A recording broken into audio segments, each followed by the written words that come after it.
안녕하십니까. 오늘 포럼 사회를 맡은 성남도시개발공사 감정노동관리 TFT 김효숙 팀장입니다. 지금부터 SDC 감정노동 관리 포럼을 시작하겠습니다.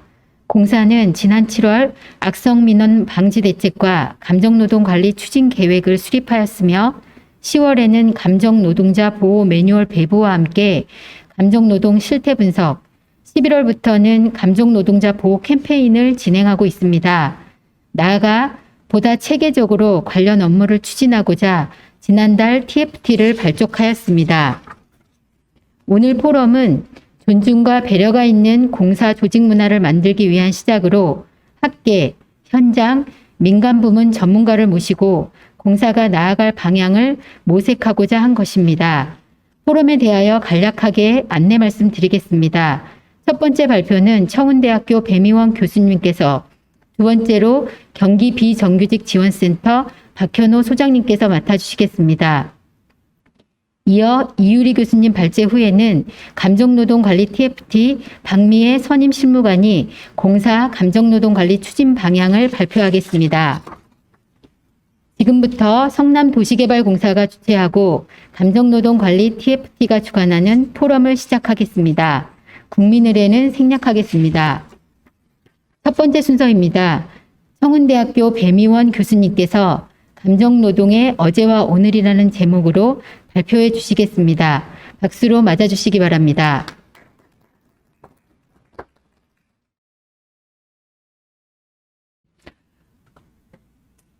안녕하세요. 감정노동의 어제와 오늘을 맡은 배미원입니다.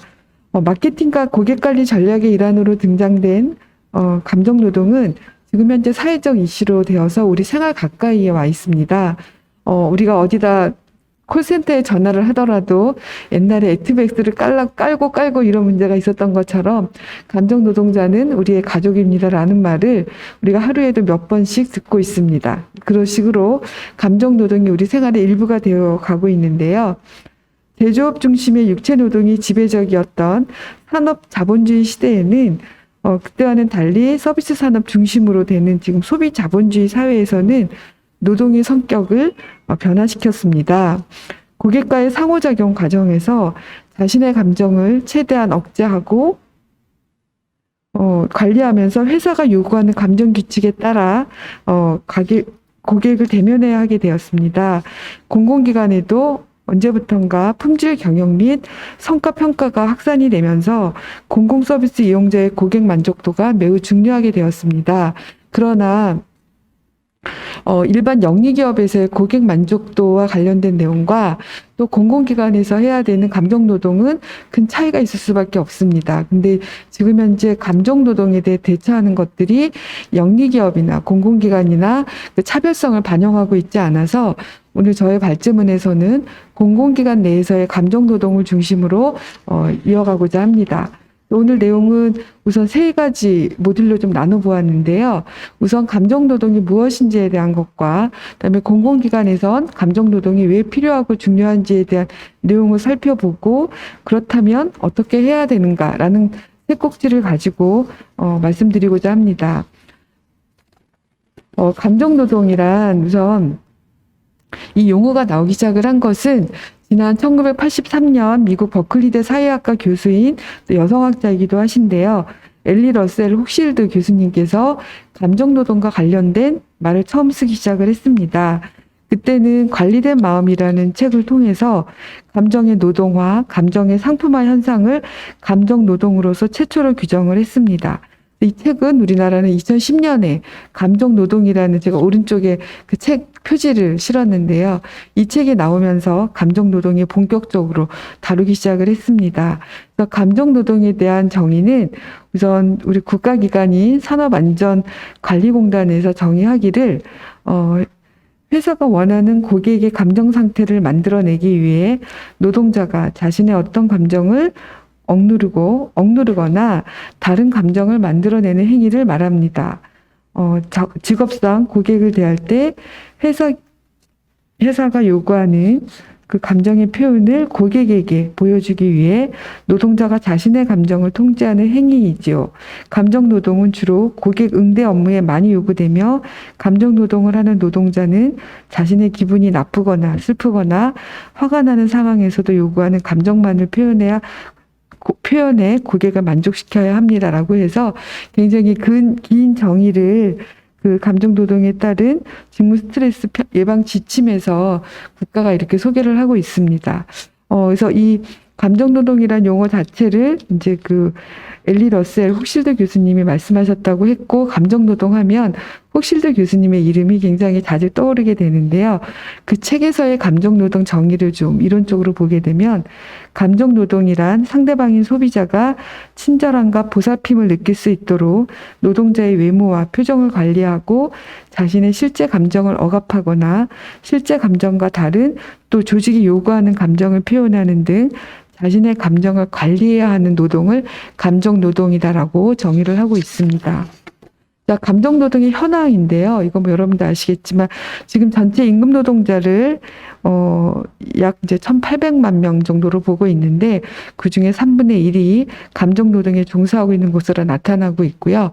양쪽으로도 많이 늘어나고 있지만 이 감정 노동과 관련돼서 이것이 인권 침해를 한다든가 감정 노동자의 삶의 질을 침해하는 그런 일들이 비일비재하게 점점 더 증가하고 있고, 때로는 그 감정 노동으로 인한 부작용으로 인해서 죽음에 이르기도 하는, 그러니까 우리나라에 있어서 굉장히 심각한 그런 감정 노동의 상황인데요.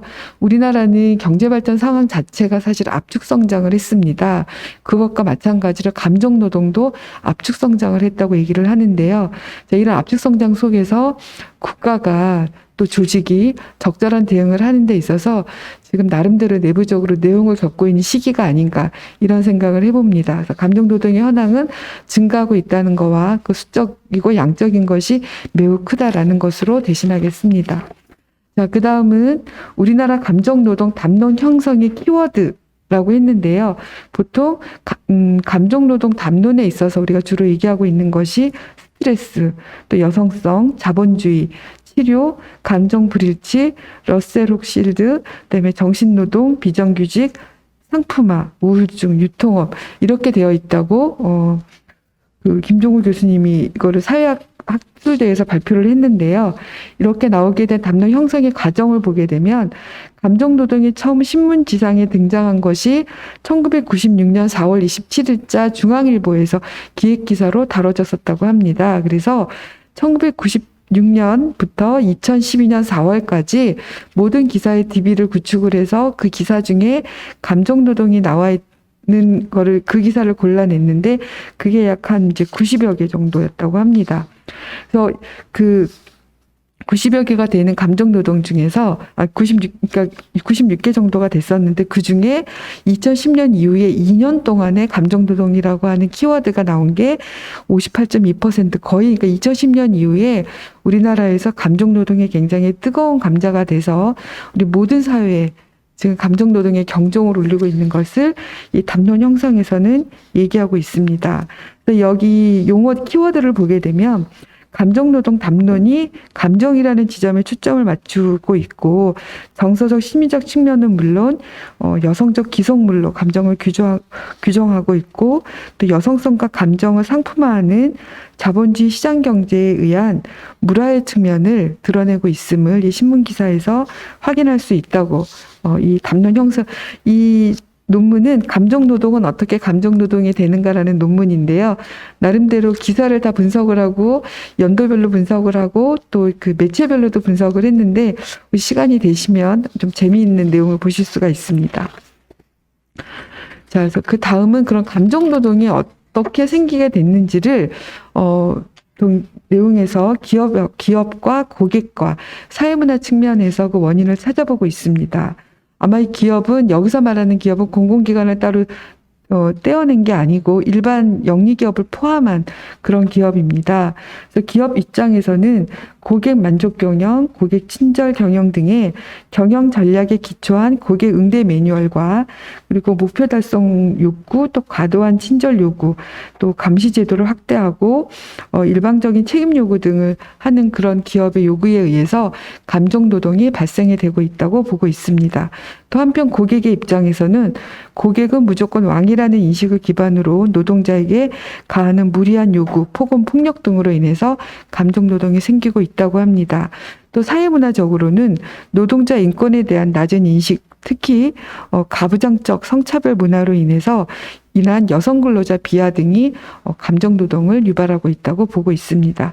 근데 여기서 더 중요한 것은 공공기관에 있어서의 감정 노동이죠. 일반 영리기업은 생산자와 소비자가 사실은 그 만나는 단계가 짧습니다. 근데 공공기관은 기업의 이제 여기 SDC를, 그러니까 도시개발공사를 보면 이 산하기관으로서의 사용자가 있고요. 또 시민이라고 하는 고객이 있고 업무 담당자가 있습니다. 그래서 이제 다층적인 구조를 가지고 있기 때문에 공공기관에 있어서는 그 블랙 컨슈머에 대한 그런 문제점이나 또 그거에 대응하는 게 아무래도 수동적일 수밖에 없고 그 결과에 대해서 민원이라고 하는 행정 절차를 끝까지 책임져야 하는 이중고를 부담을 하고 있습니다. 그렇기 때문에 공공기관에 있어서의 감정노동 대처와 또 그 해결 방안은 분명히 일반 기관하고는 달라야 된다라는 거고요. 또 그 공공기관의 특성에 맞는 지침들이 개발이 되어야 한다고 볼 수가 있습니다. 자, 감정노동의 과정과 결과입니다. 자, 이것도 이론적인 내용인데요. 우선 감정노동의 수행 과정은 크게 세 단계로 볼 수가 있습니다. 우선 상황적 신호들이 첫 단계고요. 두 번째가 이제 감정노동, 감정 규제 과정이 있고 그로 인한 결과적인 걸로 볼 수가 있는데 회사 내 노동자의 감정 표현에 대한 기대와 규칙이 존재하고 노동자가 요구되는 감정을 느끼려고 노력하는 심층 행위와 그다음에 실제로 느끼지는 않지만 필요한 감정을 표현하는 표현행위 과정을 거치면서 긍정적인 효과를 줄 수도 있지만 부정적인 효과를 주고도 있는데 아쉽게도 감정노동의 효과는 부정적인 효과가 지금 현재 더 많이 보이는 것 같습니다. 그래서 감정노동에 영향을 주는 요인들은 여기서는 개인적인 요인과 조직적인 요인을 보고 있습니다. 개인적인 요인은 개인이 어떻게 해결할 수 있다 하지만 조직적인 요인들은 조직적인 차원에서 접근했을 때에 이 감정노동의 그 원인을 또 최소화시킬 수 있다고 보여집니다.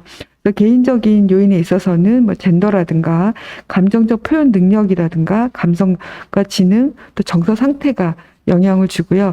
조직적인 요인들에 있어서는 그 직무에 대한 자율성, 이는 나중에 해결책에 있어서도 감정노동을 담당하고 있는 직원에게 그 자율성을 많이 줘야 된다라고 하는 것이 뭐 지방정부나 또 국가기관에서도 많이 얘기하고 있는 부분입니다. 그리고 관리자의 지원이나 동료 간의 지원 등등이 영향을 주고 있는 것으로 나타났습니다. 여러분, 감정노동이 왜 중요한지에 대해서 제가 설명을 드리려고 하는데요. 그래서 지금 이 도시개발공사에서 하고 있는 감정노동이 그냥 일반적인 감정노동의 연장이 아니라 굉장히 특화된 부분이고 중요하다는 것을 말씀드리려고 합니다. 그래서 제가 감정노동의 직업군 분류를 표를 옮겨갖고 왔는데요. 그래서 우리 여러분들 잘 알고 계시는 뭐 백화점이나 마트 판매원, 호텔 직원 등등이 담당하고 있는 직접 대면을 하는 그런 직업군이 있고요. 또 안녕하십니까 하면서 나오는 콜센터 상담원 등이 하는 간접 대면이 있고요. 또 요양보호사나 간호사나 보육교사 등등의 돌봄 서비스를 담당하는 돌봄 노동자들이 있습니다. 그리고 또 이제 우리하고 직결되는 내용이 있죠.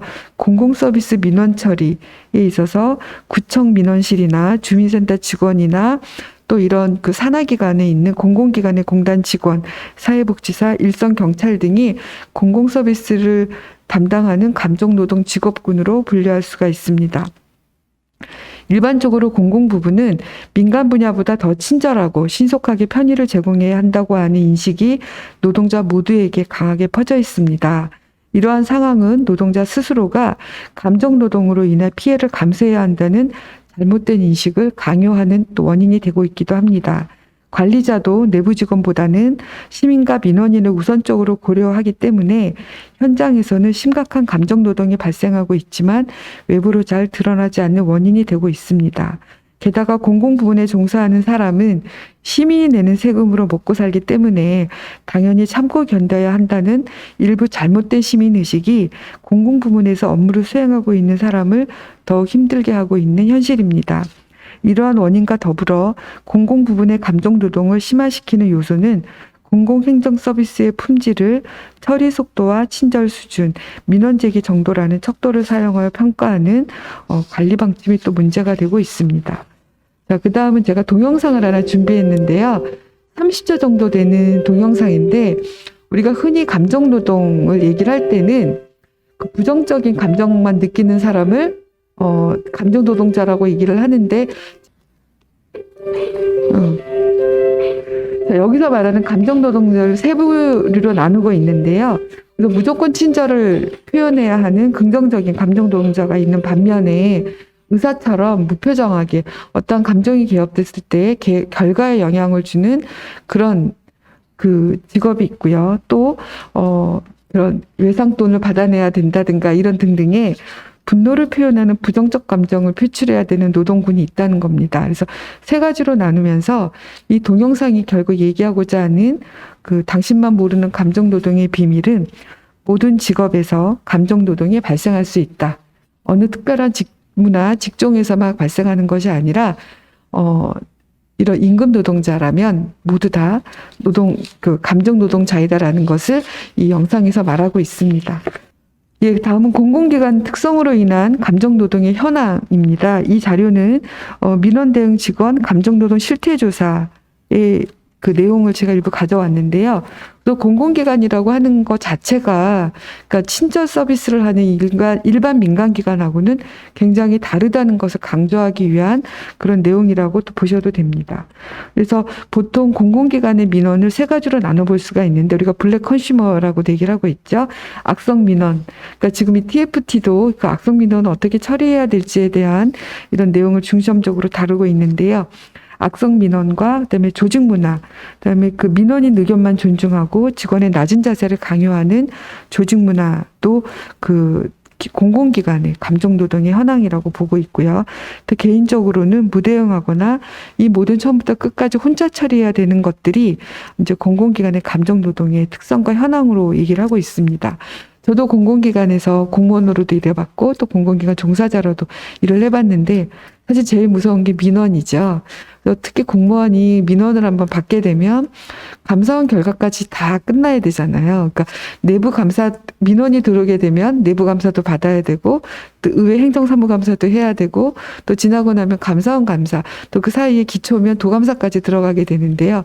그런 모든 절차들이 일반적인 기업에서 일하는 감정노동자와는 차원과 수준이 다른 감정노동의 그 혹독한 시달림에 놓여 있다는 것이 공공기관의 감정노동자들의 문제와 실상이 아닐까 싶습니다. 현장의 소리를 보면 감정노동 일반센터, 콜센터 같은 경우하고 그래서 현장의 소리를 제가 여기 그 민원 대응 직원 감정노동 실태조사에서 현장의 소리를 여러 가지로 나타나고 있는데요. 거기서 좀 우리 여기 도시개발공사하고 유사할 수 있다고 생각되는 몇 개 사례를 그냥 옮겨 놓았는데요. 간단히 설명을 드리자면 일반 센터하고는 다르다는 거죠. 그래서 여기서 하는 거는 한번 민원을 받게 되면 어떤 이제 감정노동에 대한 요구를 받게 되면 나중에 끝까지 처리하는 책임까지 그 담당자가 져야 한다라는 것이 굉장히 다른 부분이다라는 게 얘기를 하고요. 그리고 위에서 또 상사들이 무조건 민원이 들어왔을 때는 그 민원에 대한 내용을 삭제를 할 수 있는 노력을 시킨다든가 아니면 그거에 대한 모든 책임 그리고 이거는 다른 부서로 넘겨야 하는데도 다른 부서로 넘긴다고 사실 또 민원인들이 굉장히 싫어하시잖아요.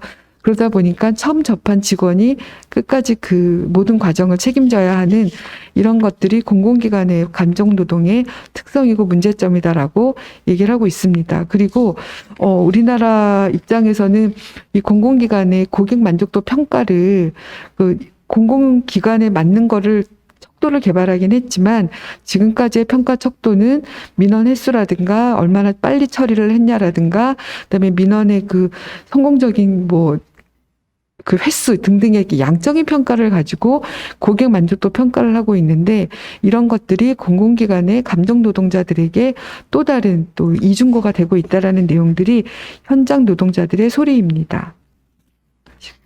그래서 감정 노동을 수행하는 노동자가 겪는 문제에 대해서 좀 보게 되면 아마 이 부분은 우리 박현호 센터장님께서 더 잘 말씀해 주실 것 같은데요.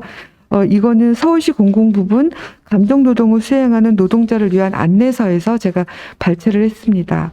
감정노동을 수행하는 노동자는 정신건강의 문제나 인권의 문제, 또 이직률이 높다든가 여성 노동자 노동권을 침해받는다든가 인간관계에 또 직접적인 영향을 받는 이런 문제들을 겪고 있다는 것입니다. 그래서 그 지침들을 보게 되면 휴게실을 마련한다든가 휴식 시간을 준다든가 하는 물리적인 환경을 조성하는 것으로 감정노동의 노동자 겪는 문제를 해결하는 방법들이 많은데요.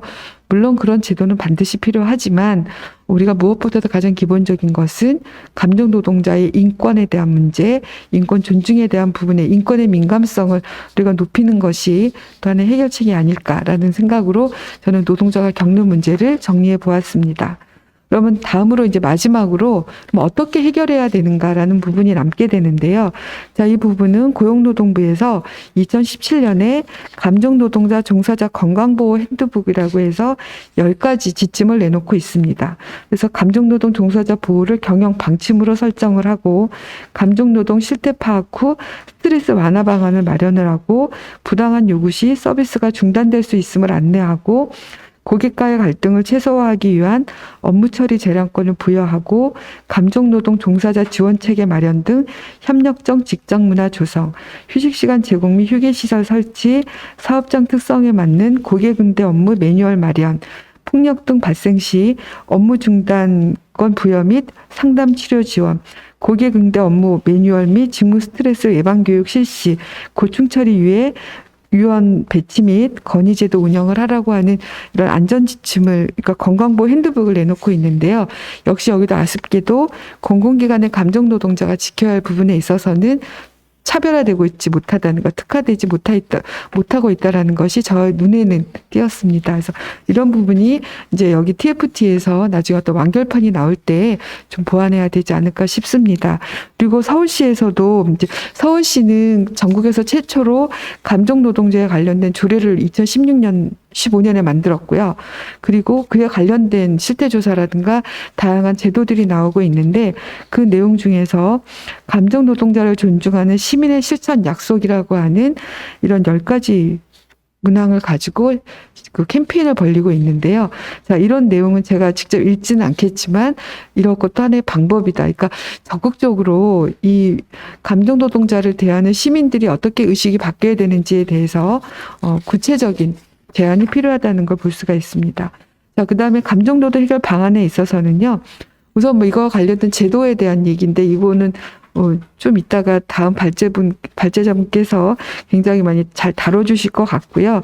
그다음에 그 기관마다 이제 세부 지침이 필요하다는 내용이 해결 방안을 제가 2슬라이드에 걸쳐서 얘기를 했는데 결국 이걸 하나로 얘기를 한다면 지금 경기도는 감정노동자 모범 지침이라고 하는 그런 매뉴얼을 만들어서 이제 조례까지 올해 개정을 해서 아직 발표는 하지 않았더라고요. 제가 어제 막 찾아봤는데, 그래서 그런 걸 하고 있는데, 이것뿐만 아니라 성남도시개발공사에 맞는 그런 지침을 좀 제목도 훨씬 유연한 제목을 해서 구체화할 필요가 있다는 생각이 들고요. 그다음에 이 도시개발공사 자체의 인식 변화가 있어야 된다고 생각을 합니다. 그러니까 고객 만족도를 극대화하는 것도 중요하지만 이거를 지속 가능하게 유지하는 감정노동자의 감정도 굉장히 중요하기 때문에 그런 다층적인 인식 개선 노력이 필요하다는 생각이 들고요. 그다음에 지금 TFT로 되고 있고 한 달 정도 됐는데 저는 이것이 이제 이 TFT가 상설화될 것이다라고 생각을 합니다. 그래서 그 상설화된 조직을 통해서 그 사용자나 또 지침 개발이 필요하다고 생각이 들고요. 그리고 지금 응대 횟수나 처리 건수, 민원 제기 건수, 처리 속도, 또 민원부서의 유상을 제고하려고 처리 속도 등으로 평가하고 있는 그런 평가 지표가 반드시 개선이 돼서 정성적인 평가도 할 수 있어야 된다고 보여지고요.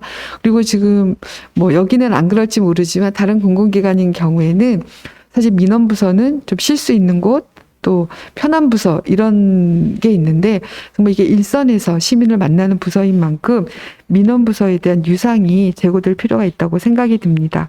그리고 가장 중요하다는 생각이 드는데요. 민원 상대 직무의 더 전문성과 역량을 높여서 이들의 재량권을 확장을 해서 민원 감정 노동자의 전문성을 기관에서 사용자 측에서 개발도 해주고 역량도 강화시켜주는 노력들이 필요하다고 보여집니다. 자, 제가 여기까지 준비를 했는데요. 이상으로 시간이 약간 좀 초과한 것 같은데 그 다음은 이 자료로 좀 많이 대신했으면 하고요. 여기서 마치도록 하겠습니다. 감사합니다. 감사합니다. 정신건강 관리 분야에서 저희들이 알아야 할 중요한 핵심 사항들을 짧은 시간 안에 발표해 주지 않으셨나 생각을 합니다. 이어서 경기 비정규직 지원센터 박현우 소장님께서 산업재해로서 감정노동 관리를 위한 직장 내 대응 방안에 대하여 발표해 주시겠습니다. 박수로 맞이해 주시기 바랍니다.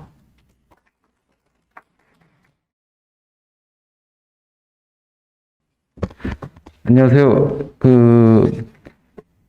지금 감정노동 관련한 얘기를 하면서 저는 지금 되게 제 스스로가 지금 감정이 좀 안정이 안 돼서 좀 잘 말씀드리기가 좀 그런 게 있습니다. 제가 근데 얼마 전에 교통사고가 나가지고 이 얼굴 다 가리고 거의 이렇게 하는 모습이어서 좀 보시는 분들한테 불편을 드릴 수도 있을 것 같은, 그러니까 보시는 분들의 감정을 제가 이제 좀 해야 하지 않나 이런 생각이 좀 들긴 합니다. 제가 말씀드릴 내용은 이 감정노동과 관련된 법이 18년도 이렇게 제정되면서 많은 분들이 기존의 감정노동에 대한 인식들은 주로 고객과의 관계에서의 어떤 얘기들을 많이 해왔었는데, 제가 얘기할 부분들은 주로 이제 사용자가 감정 노동을 하는 노동자들을 어떻게 보호해야 되느냐, 사실 근데 그런 부분이 중심이어서요. 오늘 사실 이 얘기를 하게 되면 사실 이제 객석에 와 계신 분들은 또 어떤 얘기들을 할까 생각하시겠지만은 제가 답할 내용들은 많이 없는 것 같아요. 왜냐하면 법에 다 나와 있으니까. 그래서 법에 대해서는 간략하게 기본 내용이 무엇인지를 좀 보고 그 법이 잘 수행되기 위해서 우리가 어떤 노력을 해야 되는지를 좀 말씀드리도록 하겠습니다.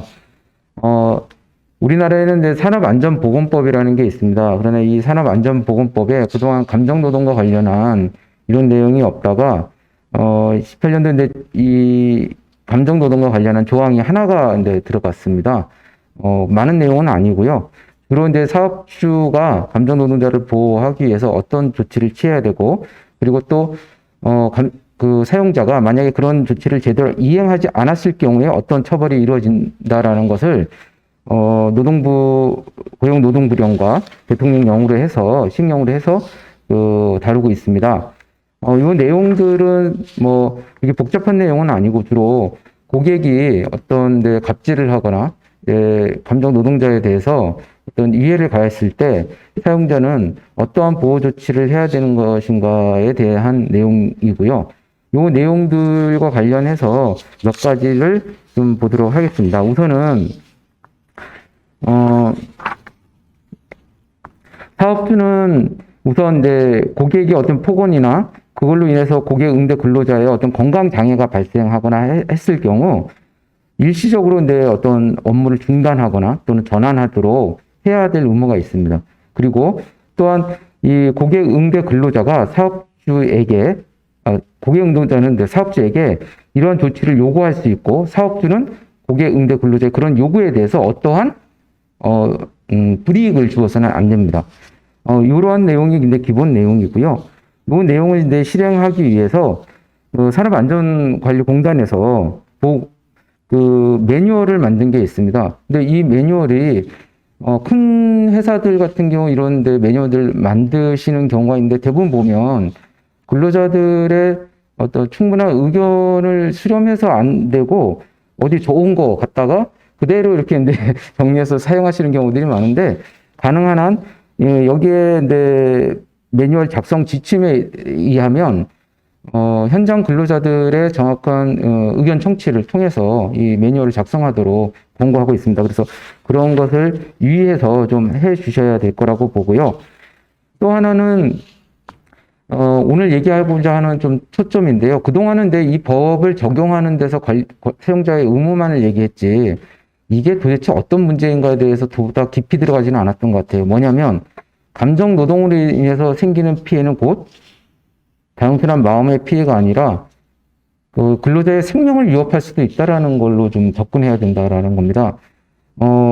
간혹 근데 우리가 산업 안전과 관련해서 어떤 재해가 발생했을 때 그동안은 어떤 정신적인 거 또는 마음의 피해 이런 것들에 대해서는 좀 간과하는 측면이 있었습니다. 눈으로 보이는 육체적인 피해를 중심으로 많이 산업재해를 다루어 왔기 때문에 그렇습니다.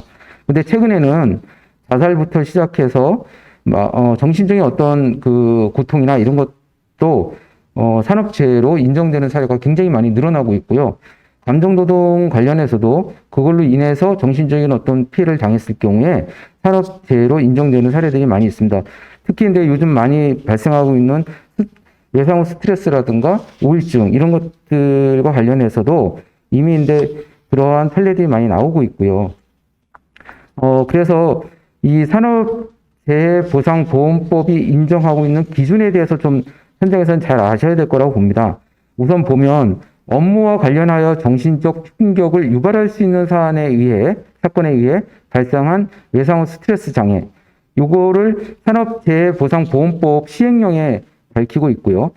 업무와 관련하여 고객 등으로부터 폭력 또는 폭언 등 정신적 충격을 유발할 수 있는 사건 또는 이와 직접 관련된 스트레스로 인하여 발생한 적응장애 또는 우울병 에피소드, 그리고 또 다음으로는 또한 이 두 가지 경우에 해당되는 질병이 아니라도 근로자의 질병과 업무와의 상당 인과관계가 인정되는 경우에는 해당 질병을 업무상 질병으로 본다고 하고 있습니다. 그러므로 감정노동자가 고객의 폭언으로 인해서 정신과 치료를 받는 경우에 업무와의 상당 인과관계가 인정되면 업무상 재해가 되므로 산업재해 보상을 받을 수가 있습니다. 우리나라가 세계적으로 산업재해가 가장 많은 나라 중에 하나입니다. 특히 산업재해로 인한 사망 인원도 굉장히 많고요. 더욱이 이런 감정 노동으로 인해서 그런 고통을 당하는 노동자들의 수가 계속 늘어나고 있기 때문에 기업 측 입장에서는 산업재해율을 줄이기 위해서라도 감정 노동자 보호를 위한 특단의 조치들을 취해야 할 거라고 봅니다. 그리고 이런 감정 노동으로 인한 피해가 발생했을 때 이것이 산업재해가 되느냐 안 되느냐를 판단하는 평가 방법이 있습니다. 감정 노동 스트레스가 어떻게 그런 산업재해로 보이는가에 대해서는 그 감정 노동의 어떤 감정 표현의 어떤 빈도나 감정의 주의성 혹은 다양성 그리고 감정의 부조화를 평가해서 스트레스 수준과 질병의 개연성을 종합적으로 판단합니다. 되게 어려운 말인데요. 일반인들이 생각할 때는 내가 어느 정도 스트레스를 받아야 산업재해로 인정될 수 있을까? 되게 궁금할 겁니다. 근데 이게 개인적 편차가 있고 상황의 어떤 조건이 다 다르기 때문에 그런 것에 대해서는 종합적 평가 기준을 가지고 해야 되기 때문에 이거는 좀 전문가가 수행을 해야 됩니다. 그래서 만약에 혹시라도 그거로 인해서 내가 건강이 좀 안 좋아졌다, 심장이 안 좋아졌다, 특히 요즘 심장 관련된 질병들이 굉장히 많은데요. 이게 대부분 보면 정신적 스트레스나 이런 걸로 인한 것이 많습니다. 그래서 그런 의심이 되신다면 평소에 일단 진단을 받아두셔야 됩니다. 그리고 직장에도 그것을 알려주셔야 돼요. 나만 혼자 알고 있다가 나 갑자기 아팠다 이렇게 되면 직장에서도 모르잖아요. 그러니까 근로자도 그렇게 노력을 하셔야 되고 기업 측에서도 그런 근로자가 그런 스트레스를 받고 있는지를 주기적으로 검사할 필요가 있습니다. 대부분의 기업에서는 이게 스트레스? 이런 테스트를 별로 많이 안 하시는데, 그걸 주기적으로 좀 할 필요가 있습니다. 그래서 우리 기업에서 일하고 있는, 근로자들이 어느 정도의 그 스트레스를 받고 있는지를 주기적으로 점검해서 그런 것들 미리 예방할 수 있게. 그래서 산업재해가 발생하지 않도록 할 필요가 있을 것 같고요. 그 다음에 또 하나 좀 요즘 좀 고민을 해보셔야 될 내용은 최근에 산업재해 추이에 따른 대처를 좀 고민해 보셔야 됩니다. 그럼 뭐냐면, 네, 도시공사 같은 경우는 주로 뭐 주차장이라든가, 직접 이제 대면하는 이런 어떤 시설들이 많이 있잖아요. 도서관이라든가. 그런 직종에 최근에 발생한 감정노동 피해 사례가 무엇이 있는지를 주기적으로 좀 모니터링 할 필요가 있습니다. 그래서 1년 뭐 어떤 계획들을 세울 때 우리 기업, 우리 사업장에서 발생할 수 있는 그런 산업재해가 다른 데서 유사 업종이나 직종에서 발생했다면 우리도 발생할 수 있는 가능성이 높은 거죠. 시대나 사회적 흐름이 그렇기 때문에 우리가 뭐 어떤 다른 세상에 살고 있는 게 아닌 이상에는 그런 거를 유의해서 매년 계획을 세울 때 미리 뭐 도서관에 이제 뭐 그런 어떤 민원으로 인한 피해 사례들이 최근 들어서 몇 년 사이에 많이 늘어났다. 그러면 우리도 늘어날 가능성이 있는 거죠. 그런 것들을 유의해서 한번 보실 필요도 있고 또 하나는 요즘 세대 간의 갈등이 많잖아요. 그럼 우리 기업에 연령대가 이제 뭐 젊은 직장인들이 많다. 근데 최근에 20, 30대의 자살률이 굉장히 높아졌습니다. 그러면 이분들이 뭐 가정에서의 어떤 또는 사회 활동에서의 스트레스도 있겠지만 직장 내의 스트레스와 연관돼서 이루어질 수도 있거든요. 그런 것들을 좀 살펴본다면 미리 예방할 수 있는 어떤 전략이나 계획들을 좀 고민해 볼 수 있을 것 같고요. 또 하나는 질병의 유형이나 또는 그 질병에 따른 그 어떤 뭐랄까요? 근데 그 질병으로 인해서 어떤 건강검진이라든가 이런 것들에서 밝혀진 내용들, 그런 것들을 가지고 또 한번 유추해 볼 수 있습니다. 그래서 최근에 산업재해로 판정된 질병의 유형 중에 보면 심혈경계 질환이 많습니다. 왜냐하면 요즘 생활이 옛날보다 윤택해지다 보니까 근데 그런 게 도리었던데 스트레스와 연결이 되면 굉장히 안 좋은 질병을 양산하게 됩니다. 그래서 우리가 근데 스트레스를 많이 받지 않도록 하는 것 측면의 노력도 필요하지만 그러면 우리 근데 근로자들이 이게 근데 심혈관 질환 이런 게 이제 보면 콜레스테롤 뭐 이런 것들 영향을 주잖아요. 그러면 또 그런 근로자들의 건강을 위해서 끊임없이 이제 좀 어떤 정보를 알려주고 건강 관리를 해주는 것도 좋은 직장의 한 노력이 아닐까 하는 생각이 듭니다. 그리고 근데 현장 근로자들의 근로 조건이 변화하는데요.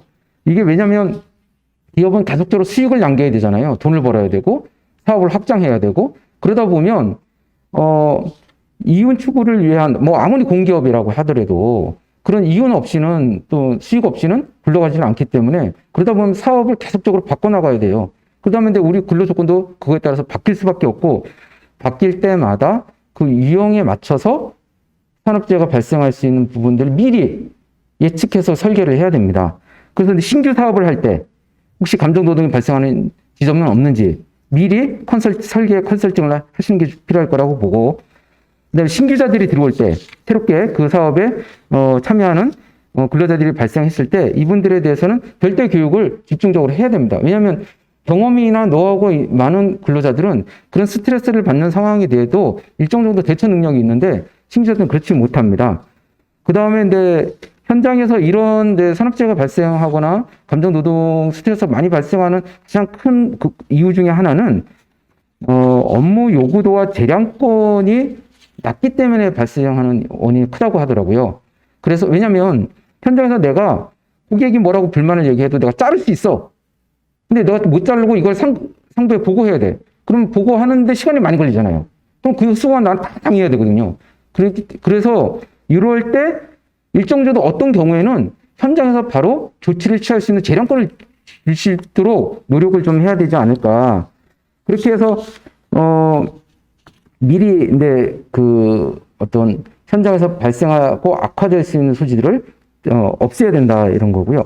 그다음에 이런 어떤 스트레스가 발생하고 그런 것의 원인에 따라서 어떻게 대처를 해야 될 것인가에 대해서 우리가 어떤 물리적 환경이나 업무 요구도나 업무 재량권 또는 직장 내에서의 상사와나 동료들 간의 갈등 관계, 직무 불안정 뭐 여러 가지 원인이 있겠는데 이런 그 현장의 조건에 맞춰서 맞춤형으로 스트레스 발생 원인별 대처를 해줘야 된다고 봅니다. 근데 제가 말씀드린 이 스트레스는 직장 내 일반적인 대부분의 스트레스를 말씀드리는 건데 이거랑 감정노동이랑 어떤 연관이 있냐를 좀 보셔야 될 것 같아요. 왜냐하면 내가 아무리 고객이 갑질을 하고 뭐 소위 말하면 속된 말로 지랄을 한다 이래도 내가 이거를 충분히 날 지지해주는 세력이 있어. 우리 상사가 나를 보호해줘. 내 동료들이 나를 지지해줘. 그럼 맞설 수가 있거든요.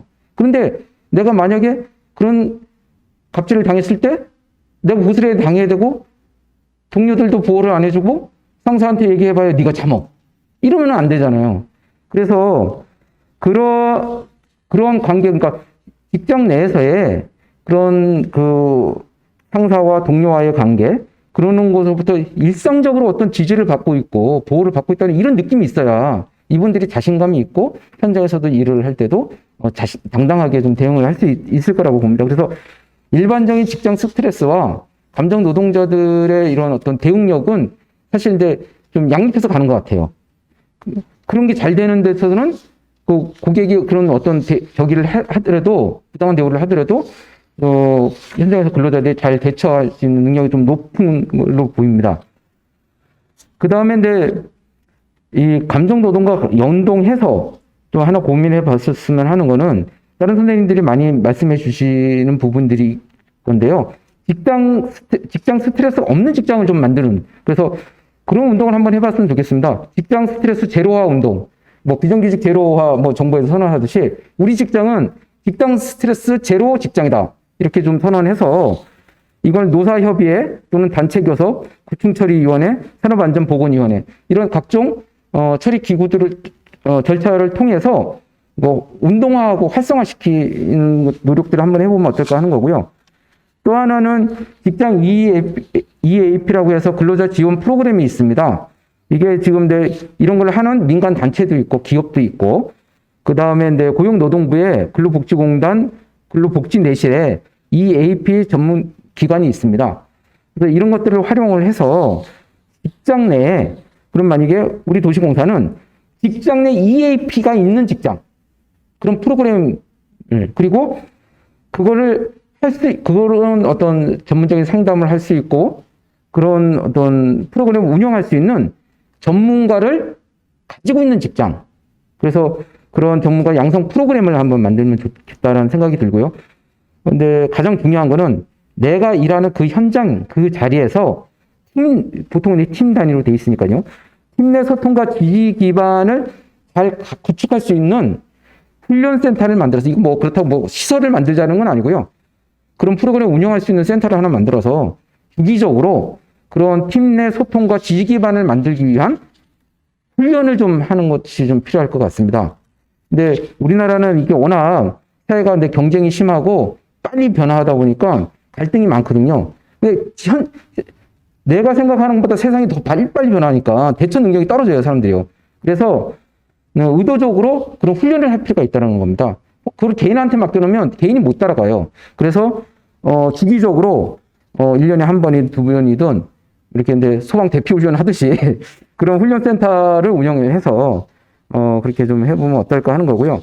마지막으로는 감정노동 관리 예방 팁입니다. 이건 뭐 다른 선생님들이 많이 얘기해 주실 부분이라는 생각이 들고요. 몇 가지만 아이디어 차원에서 좀 말씀을 드리면, 하여튼 개인적 차원에서는 그 팀 내에 또는 직장 상여 어떤 지지 기반 이걸 잘 구축하고, 그리고 일상적으로는 심리적인 어떤 재충전 기회를 많이 보장해 줘야 된다. 사람들이 이 소진되어 버리면, 복구가 안 돼 버리면 그때 문제가 생기는 거거든요. 자기가 좀 충전할 수 있고 복구할 수 있으면 사실은 좀 뭐 당해도 내가 버티고 나갈 수가 있는데, 그렇지 않은 경우에서는 이게 무너지죠, 사람이. 그래서 그런 심리적 재충전의 기회를 잘 보장해 줄 수 있는, 그래서 좀 여유롭게 직장 생활을 할 수 있는, 그 다음에 조직적 차원에서는 우리의 이 어떤 서비스가 적정한가, 그래서 적정 서비스 기준을 만드는 작업을 좀 해봤으면 좋겠습니다. 그래서 대부분 보면 무한대 친절이 아니라 우리는 어디까지만 서비스를 한다. 그래서 당신이 요구하는 서비스는 이게 우리가 해야 할 서비스가 아니다. 이거 선을 그어주는 그런 기준을 마련할 필요가 있다라는 거고요. 그 다음에 이제 고객 응대 매뉴얼이라든가 뭐 근로자 자기 보호 매뉴얼 이런 것들 뭐 기본적으로 다들 갖추시리라고 보고 이런 걸 할 때 하나 필요한 것이 현장에서 어떤 특히 이제 감정 노동을 하는 고객 응대를 하는 노동자들이 무엇을 요구할 때 즉답 시스템을 좀 구축해 줬으면 좋겠습니다. 근데 문제 제기를 했는데 결제 받는데 뭐 몇 단계 거치는 거예요. 그러면 며칠 걸려요. 이래가지고는 안 된다는 거죠. 담당 현장에서는 뭐 진상 고객한테 두들겨 맞고 있는데 그러면은 바로 즉답을 해줘야 돼요. 그래야 사고를 뭐 100으로 당할 거를 50으로 줄일 수 있는 거죠. 그래서 즉답 시스템은 유형별로 그 다음에 그 현장의 조건이 어떤가에 따라서 맞춤형으로 만들어야 될 텐데요. 우리에게 많이 발생하는 사례를 가지고 몇 가지 즉답 시스템을 하나씩 만들어서 운영해 보는 것도 좋을 거라는 생각이 듭니다. 그 다음에 이런 것들을 좀 정기적으로 수시적으로 근로 환경을 개선하면서 실시를 해보고 그리고 마음 건강 증진 프로그램 같은 걸 좀 운영했으면 좋겠다는 생각이 듭니다. 근데 제가 보기에 이런 감정 노동이 결국에는 우리가 기본적인 마인드가 바뀌어야 이게 좀 되지 않나 하는 생각이 듭니다. 특히 시대가 변하는데 우리의 의식은 빨리 안 변하거든요. 그래서 항상 우리가 좀 친절을 평가하기 전에 좀 마음을 먼저 보고 평가하는 그리고 가장 중요한 요즘 일가정 양립 많이 이야기하잖아요. 직장이 즐거워야 가정이 즐거울 수 있다라는 그런 좀 슬로건을 가지고 직장 생활이 이루어질 수 있게 해야 되지 않을까 그런 생각이 듭니다. 예, 마치도록 하겠습니다. 고맙습니다. 네, 감사합니다. 감정노동과 관련하여 사실 현장에서 우리 근로자들이 가장 궁금한 알찬 내용이었다는 생각이 들었습니다. 잠시 10분간 휴식 후 제3주제 발표가 이어지겠습니다.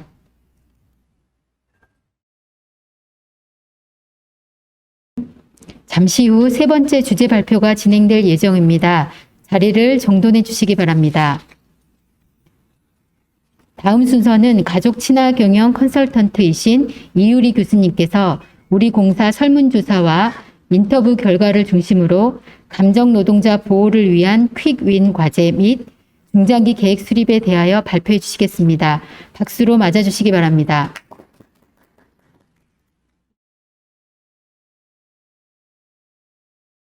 안녕하세요.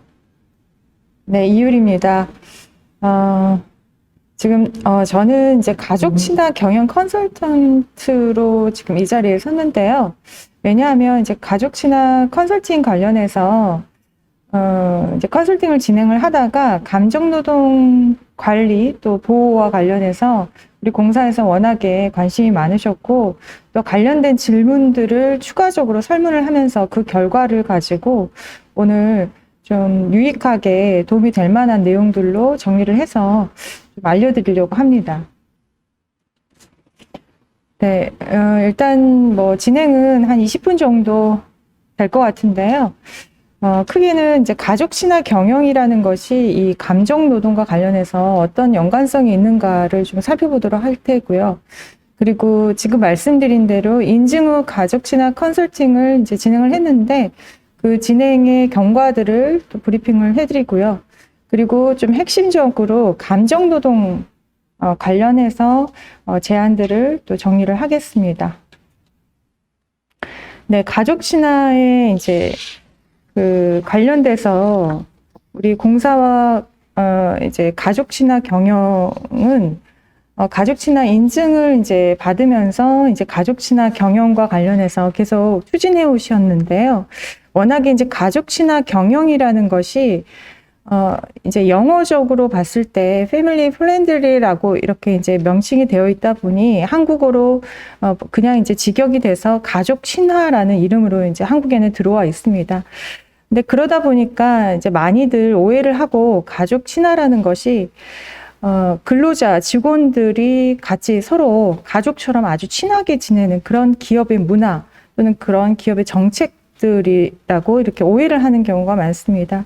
근데 그것이 아니고 가족 친화 경영이라고 하는 것은 그 전에 이제 개인의 후생복지를 해왔다면 이제는 그 후생복지의 그런 이제 범위에서 더 확대되어서 그 개인의 가족까지 함께 고려하면서 기업의 정책, 제도들을 이제 실현하라라는 그런 이제 전략인데요. 이런 전략이 필요한 이유는 아무래도 이제 아시겠지만 한국의 이 가족이라는 이 단위가 사실 이제 97년에 IMF와 함께 좀 많이 해체되고 또 위기를 맞았었습니다.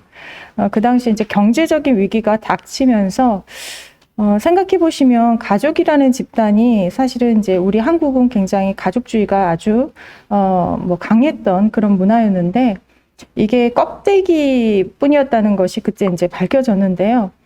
만약에 이제 그 구성원들이 워낙에 어떤 건강성을 유지하고 있다면 위기가 닥쳤을 때 오히려 더 똘똘똘 뭉치게 될 텐데 IMF와 함께 경제적인 위기가 닥쳤을 때 한국의 가족의 그 문화 그리고 세태는 어땠냐면 그때 이제 빈 껍데기라는 것이 어떻게 보면 드러나게 됐던 거죠.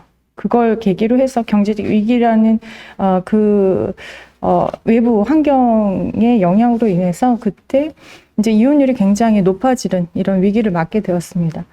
그러면서 이제 예전에는 과거에는 가족이라는 집단을 사적인 집단이고 이것은 국가가 개입하면 안 된다라고 생각했던 그러한 어떤 가족 정책을 갖고 있었다면 그걸 계기로 이제 국가가 가정의 사후적인 처리가 아니라 사전 예방적인 차원에서 개입이 들어가야 되겠다. 이런 이제 패러다임이 생기면서 이제 건강가정기본법이 만들어지게 되는데요. 지금 화면에서 보시면은 가족 친화 인증 마크가 보이실 겁니다.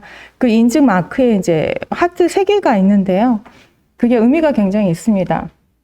이제 건강가정기본법이 2004년에 이제 제정이 돼서 이제 전국적으로 건강가정지원센터라는 곳이 생기거든요. 그래서 국가와 이 가족이 함께 손을 잡고 가족의 건강성을 위해서 굉장히 노력을 하게 됩니다.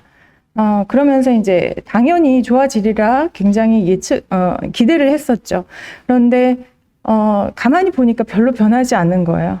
근데 왜 변하지 않는가 봤더니 한번 생각을 해 보십시오. 이 가족 구성원들이 가정에만 있는 것이 아니었습니다. 어떻게 보면 거의 대부분을 기업, 기관에, 우리 이제 이런 회사 일터에 나가서 영향을 다 받고 이제 오는 것이죠. 그러다 보니까 아무리 우리가 센터에서 이제 건강가정지원센터에서 부부가 어떻게 의사소통을 해야 되는지 그리고 부모 자녀 간에 어떻게 뭐 관계를 맺어야 되는지 이런 교육들을 아무리 시켜도 결국에는 기업이 바뀌지 않으면 일터가 바뀌지 않으면 뭐 야근하고 그리고 스트레스 굉장히 받고 또 우리가 지금 이렇게 포럼을 하는 것처럼 이런 감정 노동에 굉장히 많은 에너지를 소모를 하고 집에 가서 아무리 그걸 알고 있더라도 그게 실현이 잘 안 된다라는 것입니다. 그래서 이제 하트가 초록색은 지금 이제 국가, 사회를 의미하고요. 그리고 노란색은 이제 일터, 직장을 의미하고요. 그리고 이제 다홍색이 가족을 의미합니다. 그래서 삼위일체로 이 세 곳이 다 같이 노력을 해야지 이제 가정의 건강성을 회복할 수 있다. 이렇게 이제 만들어진 마크입니다. 네, 그래서 이제 이게 이제 2008년에 이제 법률이 생겼어요. 가족 친화 사회 환경 조성 촉진해 가는 법률이라는 것이 생겨서 2008년부터 지금 제가 누계로 표를 만들어 놨는데요. 이제 올해 가족 친화 인증을 받은 기업과 기관의 개수는 4,340개 사입니다. 그래서 우리도 이제 여기에 포함이 되어 있습니다. 네, 그리고 이제 공공기관은 2017년에 완전히 이제 의무화가 됐습니다. 그래서 지금 현재 1,045개사가 지금 공공기관이 다 인증을 유지하고 있습니다. 자, 그래서 이제 이 법률에 의거해서 좀 보여드리면은요. 그럼 가족 친화 사회 환경을 이제 조성을 하기 위해서 가족 친화 직장 환경이 필요하다라는 이제 내용이 분명히 명시가 되어 있고요. 그럼 가족 친화 환경이라는 것은 어떤 것이냐? 이제 가족 친화 제도들을 운영을 하게 하는 곳이라고 할 수 있는데요. 이제 문화도 다 조성이 돼야 되겠죠. 가족 친화 제도라고 하는 것은 이제 법률에 여러 가지가 열거가 되어 있는데 그 중에 네 번째를 보시면 이제 가족 친화 지원 제도 측면에서 우리가 지금 이렇게 포럼에서 논의하고 있는 바로 근로자의 건강 그리고 상담, 뭐 심리 프로그램 이런 것들이 가족 친화 경영을 위한 제도로도 분명히 명시되어 있습니다. 뭐 추가적으로는 여러분들 지금 가족 친화 우리는 인증 기관인데요. 첫 번째 영역에 해당하는 유용근로를 지금 하고 계시고요. 그리고 자녀 출산, 양육, 교육과 관련된 제도들도 운영이 되고 있습니다. 그리고 세 번째 부양가족과 관련돼서 이제 가족 돌봄 서비스들 관련된 이제 법적인 근거도 있고 그런 제도를 지금 활용 중에 있습니다. 자, 그러면 이렇게 이제 가족 친화 경영을 하는 이유 또는 이렇게 했을 때 어떤 점이 좋아지느냐라는 측면에서 조금 전에 제가 뭐 이제 시대적인 그런 배경도 말씀을 드리긴 했지만 또 한 가지 사실 이제 가족 친화라는 것이 국가에서 탑다운식으로 이제 우리 한국은 내려왔는데요. 그 이유가 아무래도 다들 아시겠지만 저출생 고령화 문제와 이게 굉장히 아주 연관이 되어 있습니다. 그런데 사실 이제 뭐 이렇게 법률에 의거해서 10년 넘게 했지만 또 계속 국가에서도 하는 말이 이제 출생 문제와 관련해서 100조 뭐 이렇게 부어봐도 지금 바뀌지 않는다 이야기를 하고 있습니다. 그래서 가족 친화 이 경영 또 정책 부분에서도 약간 좀 그 방향성이 조금은 이제 바뀌었습니다. 예전에 일가정 양립이라는 말로 이렇게 이제 공식적으로 사용이 됐지만 지금 일생활 균형이라고 해서 조금은 더 범위를 확대를 했습니다. 즉 우리가 이제 뭐 앞서서도 소장님도 그런 말씀을 하셨지만 감정노동이라는 것이 결국에는 개인의 문제로 끝나지 않고 분명히 관계에 영향을 미치고 가정과 또 사회에 영향을 미칩니다. 그래서 결국에는 감정노동과 관련된 우리가 이렇게 노력해야 되는 이유는 건강한 개인, 건강한 가정, 건강한 사회를 위한 것이죠. 근데 이렇게 이제 이야기하다 보면은 보통 미혼, 비혼 또는 1인 가구에 대한 것은 약간 우리가 생각을 못 하게 되는 그런 좀 문제점이 있는 것 같습니다. 그래서 그런 차원에서도 이제 일가정 양립이 아니라 일생활 균형이라는 용어로 이제 이렇게 전환을 했는데요. 그래서 이제 지금 화면에서 보시면은 이런 가족 친화 경영을 했을 때 어떤 점이 좋아질 것인가, 효과가 있을 것인가 하는 것이 그냥 개인, 근로자 또는 기업으로 끝나지 않고 이게 계속 순환이 된다는 것이죠. 결국 이게 순환을 미치면서 순환을 하면서 국가 그리고 개인, 기업 결국에는 이제 이렇게 모두 다 좋아질 수 있다라고 이제 이론적으로는 분명히 가지고 있는데요. 사실 이제 한국에서는 가족 친화 경영 또 이런 관련된 정책의 역사가 그리 길지 않고 또 탑다운식으로 내려오다 보니까 사실은 이제 기업의 이런 동참이 더 확산이 돼야 되는데요. 약간 그런 아직은 좀 아쉬운 점이 있습니다. 하지만 외국의 경우에는 기업에서 그들이 스스로 필요하기 때문에 근로자 유입이랄지 또 기업의 생산성을 위해서 그들이 필요성을 깨닫고 기업이 도입을 해서 이걸 시행을 하다 보니 굉장히 효과도 많이 나타나고 연구 결과로도 지금 생산성에 긍정적인 영향까지 나오고 있습니다. 여튼 우리 한국이 이제 가독이지만 앞으로 장기적으로는 그런 이제 수순을 잘 밟아가리라고 그렇게 기대를 하고 있는데요. 이렇게 이제 가족 친화 경영 안에 우리가 근로자의 노동, 감정 노동과 관련된 것도 같이 이제 넣어서 볼 수 있다라는 것이죠. 그것이 이제 잘 되면 감정 노동이라는 것이 이제 스트레스를 받을 수밖에 없겠지만 그런 것들을 잘 보호하고 우리가 어떤 문제가 악화되기 전에 이런 것들을 잘 관리해 나간다면 결국에는 그 개인의 효과로만 멈추지는 않을 것이고, 뭐 이상의 어떤 같이 살아가는 생활 공동체에 좀 긍정적인 영향이 있으리라고 생각이 됩니다. 네, 그래서 이제 가족 친화 경영과 관련해서 인증 제도가 있고 그리고 인증을 받은 후에 컨설팅을 지원을 해주는 부분이 있습니다. 이 지원은 이제 여성가족부 산하기관인 한국건강가정진흥원에서 이제 지원을 무료로 해드리고 있는데요. 마침 뭐 이 포럼과도 이렇게 이제 관련이 있게 됐는데, 올해 이제 이 인증 컨설팅을 진행을 하게 됐어요, 제가. 그래서 와서 이제 우리 공사의 뭐 여러 가지 제도 부분도 살펴보고, 그리고 직원들 대상으로 설문도 하고, 그리고 심층 인터뷰를 진행을 했습니다. 그래서 이런 것들이 이제 단회기로 끝나서는 안 될 것이고요. 스텝업 되도록 계속 이제 외부의 이런 전문 기관들의 이런 지원과 함께 발전을 했으면 좋겠는데요. 결과를 좀 이제 보여드리도록 하겠습니다. 네. 말씀드렸듯이 이제 사실은 더 큰 범위의 컨설팅을 하는데 이 안에 추가적인 질문을 넣어서 감정노동과 관련된 어떤 요구도가 있는지도 이제 살펴봤고요. 그래서 그것과 관련해서 뒤에서 제안을 좀 드리려고 합니다. 네.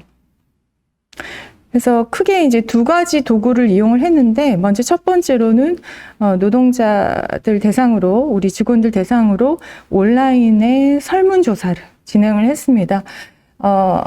그래도 이제 뭐 그렇게 길지 않은 기간이었지만 굉장히 담당 직원들이 잘 협조를 해주셔서 단기간에 50%가 넘게 응답을 받았습니다. 네, 그래서 표본을 보시면, 네, 50% 넘게 이제 우리 전 직원의 숫자로 봤을 때 50% 넘게 응답을 받았고요.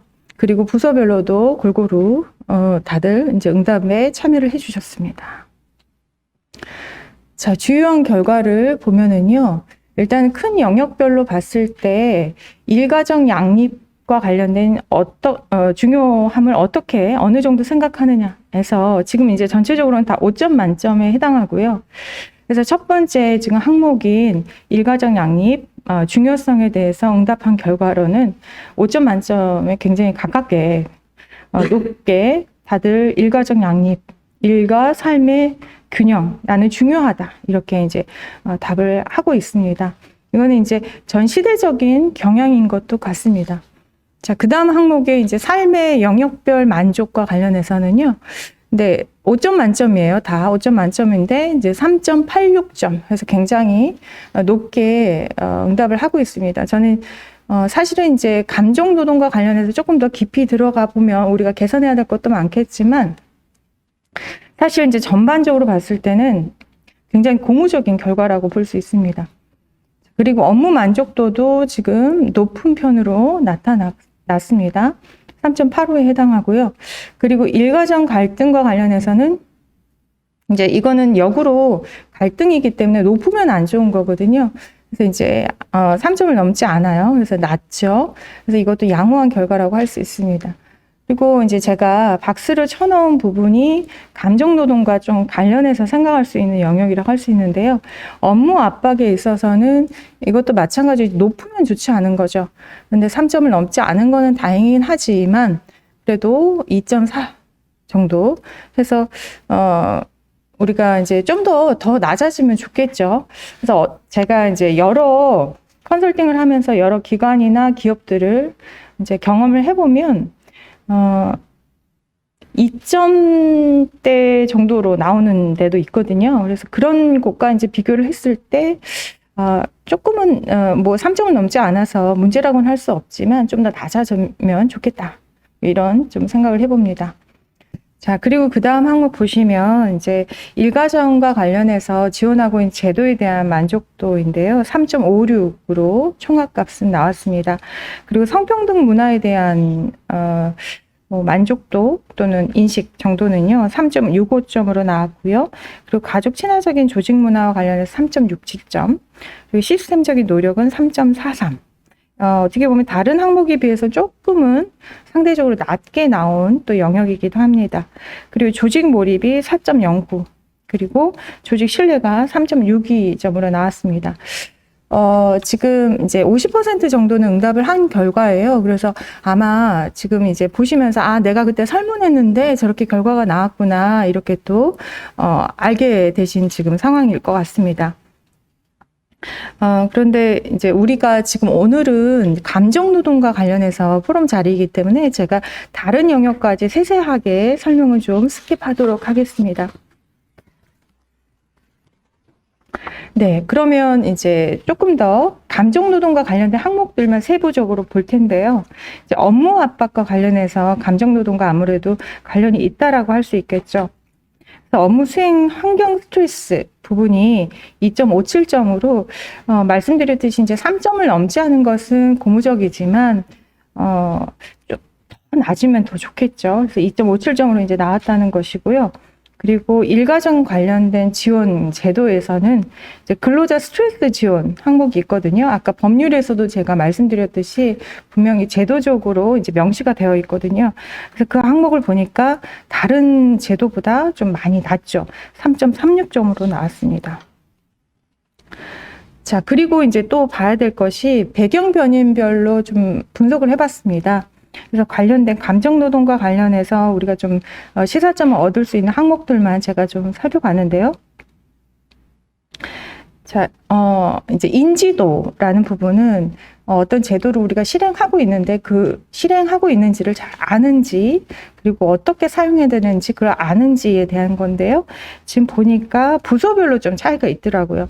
그래서 특히나 이제 노상 주차처가 가장 인지도가 낮은 것으로 나타났어요. 이게 이제 우리가 감정노동 뒤에 제한할 것과 좀 연관이 되는 부분입니다. 자, 그리고 우리 공사에서 하고 있는 이런 제도들이 얼마나 나의 일가정 양립, 일생활 균형과 도움이 되느냐에 대해서도 분석을 해봤더니 부서별로 좀 차이가 있었는데요. 노상 주차처가 또 마찬가지로 가장 점수가 낮게 나타났습니다. 자, 그 다음으로는 이제 근로자 스트레스 지원 관련된 만족도인데요. 이 항목도 노상 주차처가 가장 낮게 응답을 했습니다.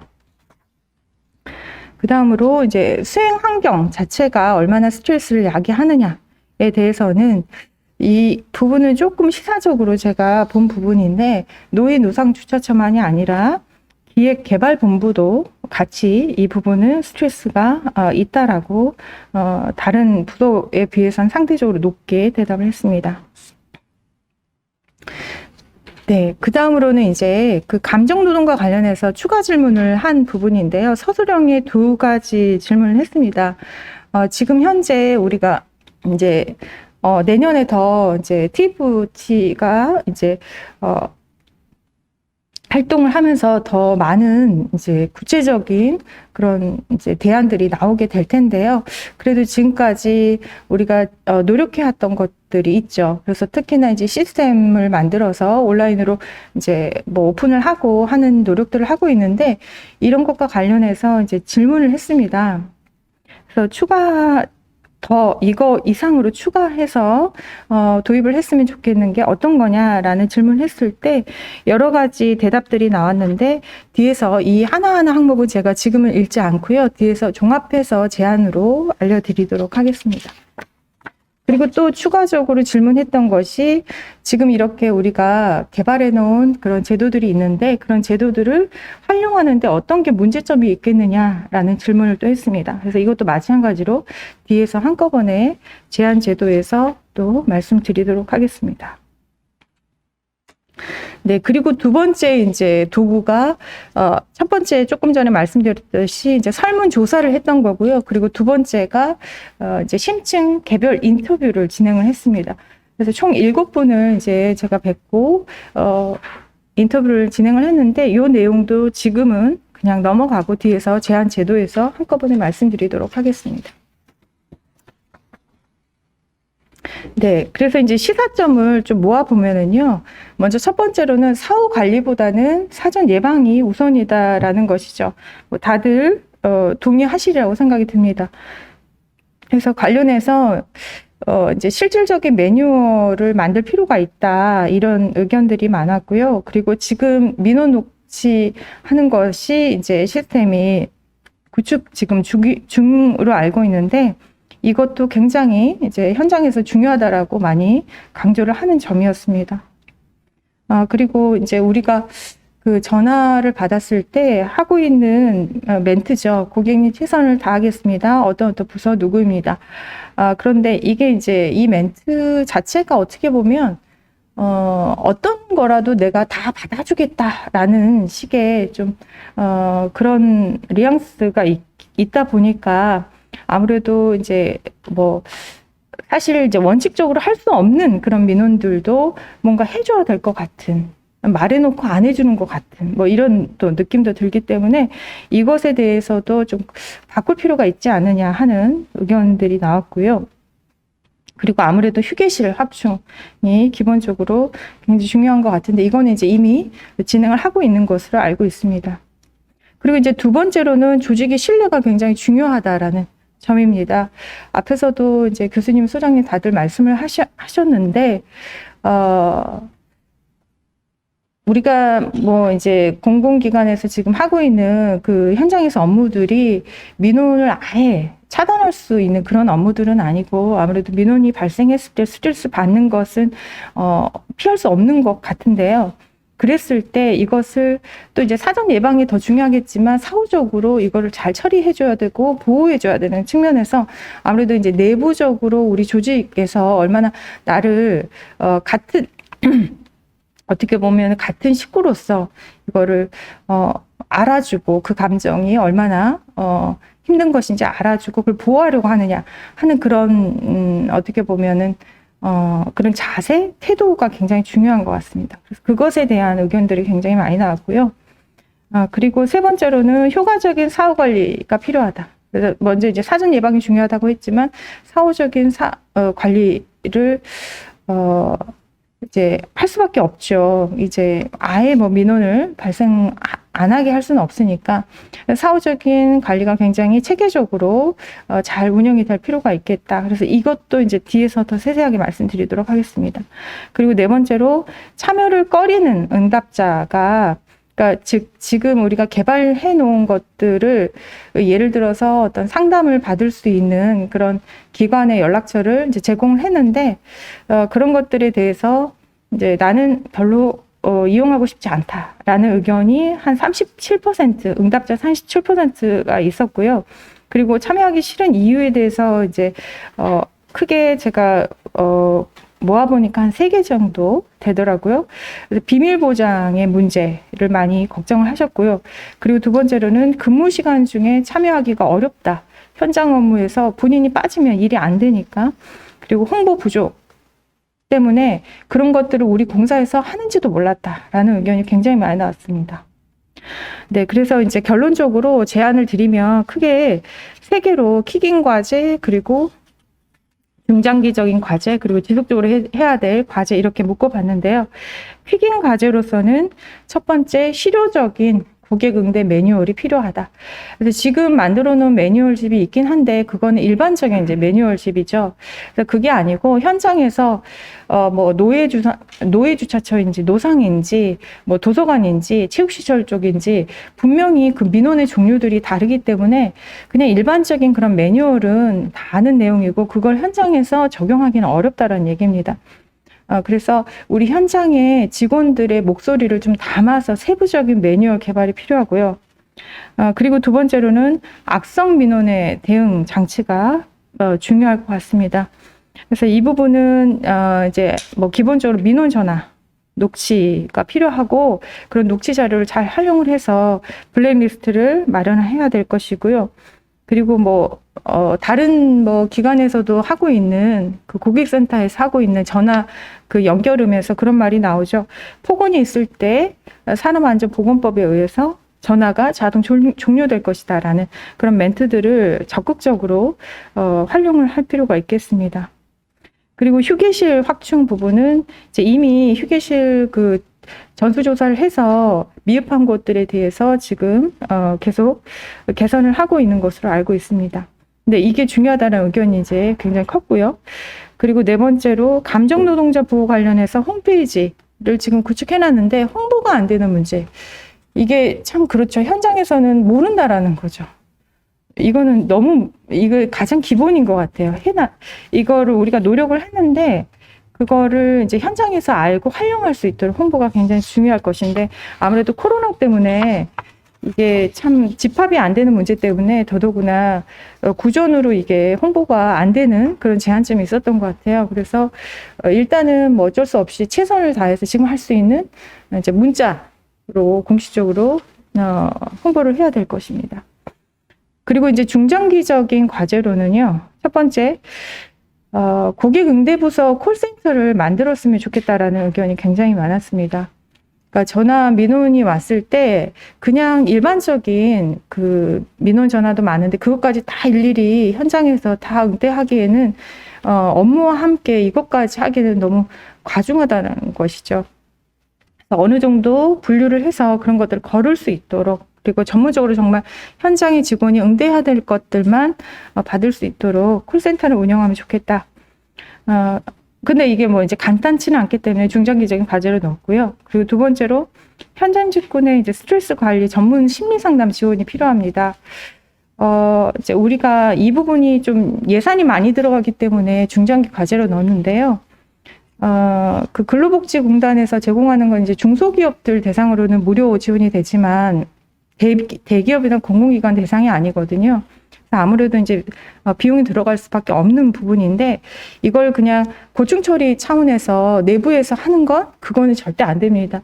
아까도 나왔지만 개인정보 차원에서 그러니까 비밀보장 차원에서 직원들이 심리상담 지원은 절대 이제 내부적으로 받으려고 하지도 않고요. 그렇게 진행하는 곳은 없습니다. 그래서 아무래도 외부 전문기관에 연계를 해야 되기 때문에 예산에 좀 고민을 하셔야 될 것 같고요. 그리고 세 번째로는 치유 및 자조 프로그램 제안입니다. 뭐 치유 관련해서는 내부적으로도 힐링 프로그램들을 지원을 한 것으로 알고 있는데요. 조금 더 심도 깊게 심리 정서 그런 케어가 가능한 그런 프로그램 지원이 좀 필요해 보이고요. 그래서 뭐 현장에서 나오는 얘기로는 뭐 이제 명상 프로그램 이런 게 있으면 좋겠다라는 말씀이 많으셨고요. 그리고 이제 자조 프로그램도 좀 제안을 드립니다. 같이 좀 우리가 동병상련이라고 할까요? 같이 그런 경험들을 한 직원들이 같이 모여서 그런 훨씬 더 공감도 잘할 거고요. 그리고 또 내가 그런 것들 지혜롭게 잘 넘겼던 그런 사례들도 같이 공유를 하면서 도움이 굉장히 많이 될 것 같습니다. 그리고 네 번째로는 이제 경영진과 사무관리 직군들이 아까도 나왔듯이 내 가족, 그러니까 우리 같은 이제 조직원으로서 구성원으로서 힘듦을 스트레스 그런 받는 고충들을 같이 이렇게 보듬어주고 알아주고 이게 먼저 되었을 때 그들이 굉장히 마음이 풀릴 수 있는데 그것이 이제 잘 안 되는 문제와 관련해서 직접 경험해봐야 되지 않을까라는 의견이었습니다. 그래서 그런 경험을 하는 주간을 만들어서 현장 체험 프로그램 이런 것들이 운영이 되면 좋겠다라는 거고요. 그리고 이제 지속적인 과제로는 이거는 다들 이제 알 수 있는 것인데요. 지금도 사장님이 굉장히 이제 이 감정노동과 관련해서 관심을 많이 가지시고 이렇게 TF도 운영을 하시고 하시는데 전사적으로 이러한 우리가 노력을 하고 있다라는 것을 계속 관심을 갖고 앞으로도 계속 의지를 갖고 해나갈 것이라는 그런 선포식 의지 표명이 필요하고 그리고 두 번째로는 아까 이제 우리가 감정노동을 하는 현장 직원들만 업무 스트레스가 있는 것이 아니라 사무직군들도 있었거든요. 그래서 이 부분은 아무래도 이제 단절돼서 보면 안 되고 우리 조직 문화의 변화이기 때문에 전 직원 소통과 수평적인 조직 문화 조성을 위한 노력들이 같이 이루어져야 될 것입니다. 그리고 추가적으로는 이제 가족 친화 관련해서 다시 한번 가족 친화 경영이 이 감정 노동이나 근로자 스트레스하고 분리되어 있는 것이 아니거든요. 관련해서 같이 무료로 이런 교육들을 해주는 곳이 많아요. 가족생활이랄지 또는 가족 친화 문화 조성을 위한 이런 교육 프로그램이 많으니까 이런 것들을 계속 지원을 받았으면 좋겠습니다.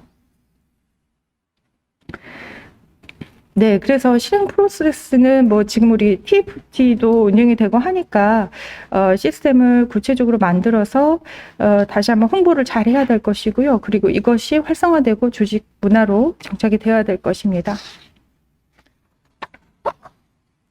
네, 그래서 부록은 참고하시라고 넣어놨는데요. 같이 자료가 올라갈 테니까 한번 보시면 좋을 것 같습니다. 서울시는 이제 감정노동 관련해서 굉장히 전문적으로 권리보호센터가 운영 중이거든요. 그래서 그 안에 보시면 스트레스, 자기 이해 뭐 관련된 프로그램들이 굉장히 많이 나와 있습니다. 네, 그리고 네, 마지막으로는 이제 지금 이 가족 친화 컨설팅을 지원하기도 하고 또 계속 관련해서 이 프로그램들을 이용했으면 하는 바람에서 한국건강가정진흥원의 직장 교육이랄지 컨설팅이랄지 이런 안내 페이지도 넣어놨습니다. 같이 참고하셨으면 좋겠습니다. 네, 여기까지 마치겠습니다. 감사합니다.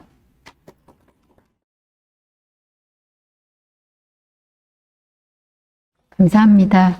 이 시간은 감정노동관리 TFT 박미애 선임실무관이 우리 공사 감정노동관리 추진 방향에 대하여 주제 발표를 하겠습니다.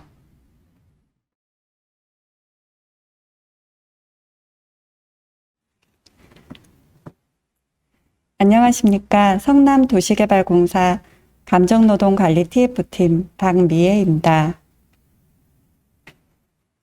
오늘 제 이야기는 짧은 동영상 하나로 시작하려고 합니다. 50초밖에 안 되는 동영상이니 집중해서 봐주시기 바랍니다.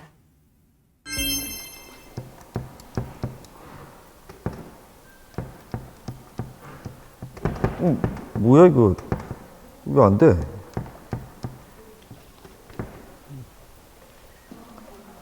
네, 여기요. 저기 내 사람으로 왜 다른 사람 쓰고 있는 거예요? 선생님 한번 확인해 드릴게요. 선생님 조남이 어떻게 되세요? 홍길동이요. 확인해 드릴게요. 확인 좀 해봐요. 선생님 지난달에 저희가 사물함 연장 신청에 대한 공지를 해드렸었는데 네. 확인해 보니까 선생님께서 따로 연장 신청을 안 하신 걸로 그렇게 확인이 되거든요. 내 신청 안 했다고? 나한테 연락했어요? 연락도 하지도 않고 이런 뭔 생각 지금 일을 그따위로 하고 있어? 연락도 없이 지금 다른 사람이 쓰고 있는데 뭔 소리 하고 있어? 저 사람이 네 거야? 어?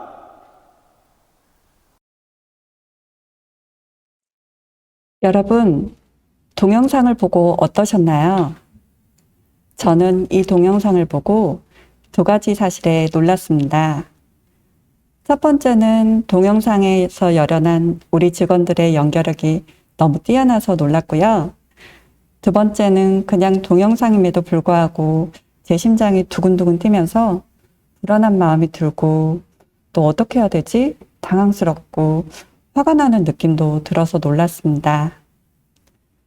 영상으로 보는 것이 아니라 실제로 경험한다면 아마 이보다 더 당황스럽고 힘들었을 것 같다는 생각이 들었습니다. 올해 7월 우리 공사 경영진은 공사 감정 노동자들이 더 이상 이런 일을 겪지 않도록 관리 방안을 찾으라고 지시하셨습니다. 이에 우리는 감정 노동 관리 추진 계획을 수립하고 현재 여러 과제들을 추진 중에 있습니다. 오늘 저는 우리 공사가 감정 노동자 보호를 위해 지금까지 했던 일과 앞으로의 추진 방향, 그리고 이 과정에서 여러분들의 역할에 대해 말씀드리고자 합니다. 첫 번째, 지금까지 했던 일인데요. 크게 올해 7월 이전과 이후로 나눌 수 있습니다. 그 이유는 올해 7월부터 본격적으로 감정노동 관리를 시작했기 때문입니다. 그렇다면 그 이전에는 공사가 감정노동자 보호를 위해 아무 일도 하지 않았을까요? 그렇지 않습니다. 우리 공사가 시설물을 운영하기 시작하면서부터 기본적으로 직원들이 쉴 수 있는 휴게시설을 마련했는데요. 이것도 근로자 보호를 위한 방법 중 하나이고요. 2016년부터 직원들의 고충을 처리해주는 고충처리위원회를 운영해서 직원과의 소통 채널을 마련하기도 했습니다. 2017년부터 2019년까지는 성남시 정신건강복지센터와 연계해서 3년간 직원 스트레스 프로그램을 운영했습니다. 2019년에는 업무에 지친 감정 노동자들의 마음을 위로하고자 1박 2일간 토닥토닥 힐링 프로그램을 추진하기도 했습니다. 그리고 산업안전보건법 개정에 따라 우리 공사에서도 감정 노동자를 보호한다는 것을 각 부서 홈페이지와 게시판을 통해 이용자들에게 알리고 주요 고객 접점 부서에서 통화 연결음으로 안내도 해드렸습니다. 그리고 매년 안전보건 교육을 통해 감정노동자 건강보호 교육을 실시하기도 했습니다. 그리고 올해 7월 본격적으로 감정노동 관리를 시작했습니다. 외부 기관의 우수 사례를 벤치마킹해서 감정노동 관리 추진 계획을 수립하고 가장 먼저 상처받은 직원들에게 즉시 상담이 가능한 전문 상담 기관을 안내해 드렸습니다. 8월에는 우리 공사 감정노동자 현황과 수준 등을 파악하기 위해서 실태조사를 실시했고 9월에는 악성민원 응대법을 알려주는 감정노동자 보호 표준 매뉴얼을 제작해서 배포했습니다. 그리고 전년도와 마찬가지로 우리 공사는 감정노동자를 보호하고 있으니 여러분도 참여해 주세요 하고 이용 고객에게 홈페이지나 게시판을 통해 알려드렸습니다. 10월에는 감정노동자 권익보호를 위한 서로 존중 함께 배려 캠페인을 온라인과 오프라인을 통해 추진했고요. 고객과의 마찰을 줄이기 위한 고객응대법을 알려주는 CS 코칭 솔루션 교육을 실시하기도 했습니다. 그리고 감정노동 관련 정보를 제공하고 우울, 스트레스 등의 온라인 진단이 가능한 감정노동 관리 홈페이지를 공사에서 자체 제작했습니다. 11월에서 12월에는 전년도에 1박 2일로 진행했던 토닥토닥 힐링 프로그램을 집에서 인터넷으로 참여하도록 바꿔서 토닥토닥 비대면 힐링 프로그램을 진행했습니다. 그리고 전화 상담 시 폭언 예방을 위한 민원전화 녹취 시스템을 현재 구축 중에 있습니다. 지금까지 여러 가지 일을 추진했는데요. 이 일들은 누구를 위한 일들일까요? 네, 맞습니다. 바로 우리 공사 감정노동자들입니다.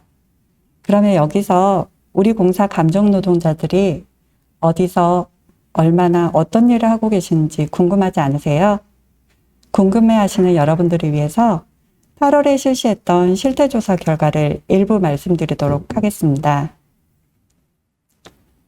우리 공사 감정노동자는 얼마나 될까요?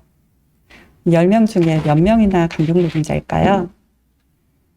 네, 7명입니다. 전체 근로자의 69%인 724명이 여기에 해당됩니다. 이분들은 80.7%가 정규직이고 15.7%는 기간제, 그리고 나머지는 용역의 형태로 근무하고 있습니다. 80%가 주차장이나 체육시설 등 현장에서 근무하시고 20%는 사무실에서 근무하며 86.6%가 대면으로 13.4%는 전화나 인터넷 등으로 고객을 응대하고 있습니다. 이분들이 하시는 업무는 주차장 민원 응대가 58.3%로 가장 많았고 28.2%가 체육시설 민원 응대 업무를 13.5%는 상가나 도서관, 종량제 민원 응대 업무를 수행하고 있습니다. 업무 내용에서 예상하셨듯이 이분들은 총 9개 부서에서 근무하시며 노회 노상주차처에서 절반 이상이 근무하고 계십니다. 업무량을 알아보기에 최근 3개월 평균 1인당 1일 고객 수를 조사했는데요. 최대 271명에서 최소 9명까지 부서별로 편차가 큰 편이었습니다. 마지막으로 우리 공사 감정노동자들이 어떤 어려움을 겪고 있는지 알아보기 위해서 최근 1년간 고객으로부터 폭언, 폭행, 무리한 요구, 그로 인한 건강장애 경험 여부에 대해서 조사를 했었는데요. 결과가 어떻게 나왔을까요? 제 바람은 응답자가 없거나 이 정도만 나왔으면 좋겠다고 생각을 했었는데요. 조사 결과는 이렇게 나왔습니다. 전체 감정 노동자의 10.9%인 79명이 물리적인 폭행을 경험했고 40%가 넘는 감정 노동자가 폭언과 무리한 요구를 경험했습니다. 그리고 무려 19.3%인 140명이 건강장애를 경험했습니다. 저는 이 조사 결과를 보고 정말 안타까웠습니다. 그리고 감정 노동자들이 이런 일을 더 이상 겪지 않게 하기 위해서 그분들에게 실제로 도움이 되는 일을 해야겠다는 생각이 들었습니다. 그렇다면 어떤 일을 해야 할까요? 지금부터는 우리 공사 감정 노동자 보호를 위해 앞으로 할 일들의 추진 방향을 3가지로 말씀드리겠습니다. 첫 번째, 올해 7월에 수립한 감정노동관리 추진계획을 지속 시행할 예정입니다. 우리 공사는 감정노동 관리 분야를 진단, 제도 마련, 근무 환경 개선, 교육, 상담인 프로그램 이렇게 5가지 분야로 나누어서 각 분야에 해당하는 추진 과제들을 시행 중에 있습니다. 검정 글씨는 그간 추진한 사항들이고요. 이렇게 파란 글씨로 표기된 건의제도 활성화, 관련 규정 신설, 근무 환경 개선 등은 앞으로 추진해 나갈 예정입니다. 두 번째, 여러분의 현안과 의견을 반영하고자 8월에 실시했던 감정노동 실태 조사의 결과에 따른 대응 방안을 추진할 예정입니다. 실태 조사는 총 4가지 것에 대해서 실시를 했었는데요. 첫 번째는 앞서 말씀드린 감정노동자 현황 조사와 두 번째는 우리 공사 감정노동 수준과 어려움을 파악하기 위한 감정노동 수준평가, 그리고 우리 공사 직원들의 스트레스 요인이 무엇인지 파악하기 위한 직무 스트레스 요인 평가, 마지막으로 휴게시설 현황과 문제점 파악을 위한 휴게시설 현황 조사를 실시했었습니다. 바로 이 4가지 조사 결과 나타난 문제점들을 찾아서 대응 방안을 마련하고 이를 반영한 계획을 추진할 예정입니다. 예를 들어 설명드리면 여기 감정노동 수준평가 결과가 있습니다. 이 수치들은 여러분들이 응답한 설문조사 결과이며 이 수치를 참고치와 비교해서 위험과 정상에 해당하는 부서를 찾을 수 있습니다. 이렇게 빨간 바탕으로 표시된 부서가 위험부서입니다. 여러분이 보기 쉽게 정리하면 이렇게 되는데요. 각 영역의 위험에 해당하는 부서는 다음과 같습니다. 여기서 위험이라는 것은 해당 영역의 감정노동 요인이 이 부서의 주요 문제이고 또 이것으로 인해 근로자에게 심리적인 문제가 발생할 가능성이 높기 때문에 우선적으로 개선해야 한다는 것을 의미합니다. 이 중 조직의 지지 및 보호체계 영역을 한번 볼까요? 이 영역이 위험으로 나타났다는 것은 이 부서에 근무하는 감정노동자가 느끼기에 고객응대 문제 발생 시 해결하고 도와주는 제도나 절차가 없고 또 상사나 동료가 문제 해결을 도와주지도 않고 고객응대 과정에서 입은 마음의 상처를 회사가 위로해주지 못한다고 생각하는 것을 의미합니다. 이에 대한 대응 방안은 무엇일까요? 고객응대 문제 해결을 위한 공식적인 제도와 절차를 마련하고 문제 해결 시 절차에 따라 상사와 동료가 적극적으로 지원해주며 전문 상담기관을 연계하거나 힐링 프로그램을 제공하는 방안을 제시할 수 있습니다. 이런 방법으로 직무 스트레스 요인 평가나 휴게시설 현황 조사에 대해서도 적용해서 추진할 예정입니다. 세 번째, 앞서 말씀하신 전문가 3분의 자문 결과를 반영한 정책을 추진하고자 합니다. 오늘 말씀해 주신 감정노동 관리 방안을 우리 공사에 맞게 적용하도록 하겠습니다. 마지막으로 여러분이 하셔야 할 일, 감정노동 관리에 있어서 여러분들의 역할입니다. 첫째, 폭언 폭행은 참지 마십시오. 이 말은 고객과 싸우라는 말이 아닙니다. 고객이 욕설, 폭언을 하는 등 모욕을 주는 경우에 감정노동자 보호 표준 매뉴얼에 따라 조치하라는 의미입니다. 고객이 흥분해서 폭언을 하시면 먼저 정중한 어조로 중지 요청을 합니다. 고객님, 화가 나셨겠지만 차분히 말씀해 주시면 도와드리겠습니다. 단호한 어조로 중지 요청을 하십시오. 고객님, 계속해서 폭언과 욕설을 하시면 제가 도와드리기가 어렵습니다. 그 다음, 감정노동자 보호법 및 녹음을 고지하시고 관련법에 의해 처벌을 받을 수 있음을 안내해 주십시오. 그럼에도 불구하고 계속 소란을 피울 경우 신속하게 경찰에 신고하고 주변 사람에게 도움을 요청하시기 바랍니다. 민원인과 나는 갑을관계가 아닙니다. 나는 민원인에게 안내와 상담을 통해서 도움을 주는 전문가이고 민원인은 그로 인해 시설물을 불편 없이 이용하는 도움을 받는 관계, 즉 서로 도움이 되는 관계입니다. 건강한 서비스 응대를 위해 부당한 대우는 참지 마시기 바랍니다. 두 번째, 상사나 동료는 폭언 폭행의 피해자를 지지해 주십시오. 최근 가족 친화 경영 컨설팅에서 실시한 직원 인터뷰에서 한 직원이 이렇게 말했다고 합니다. 고객과 마찰이 생겼을 때 민원인에게 상처받는 것도 크지만 무조건 민원인 편에 서는 상사 때문에 2번 상처받는다고 말입니다. 이런 일이 발생했을 때 상사는 직원에게 무조건 사과하라고 해서는 안 됩니다.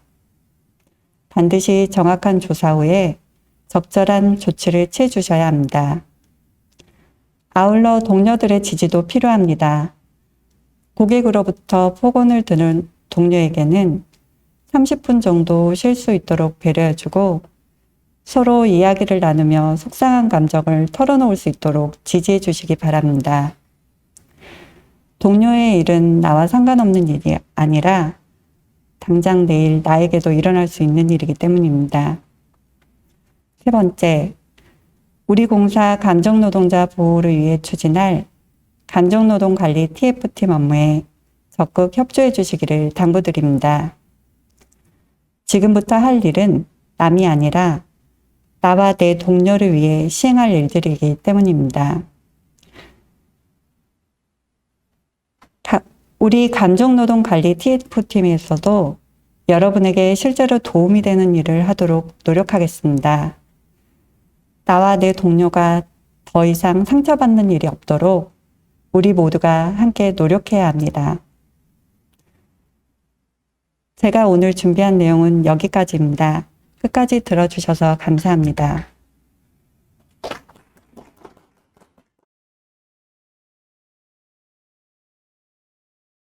우리 공사 감정노동자 보호 및 해결 방안을 공유하기에 정말 긴 시간 함께 해주신 우리 발제해주신 우리 교수님, 소장님, 그리고 센터장님 모두 감사합니다. 이상으로 SDC 감정노동관리 포럼을 마치겠습니다. 감사합니다.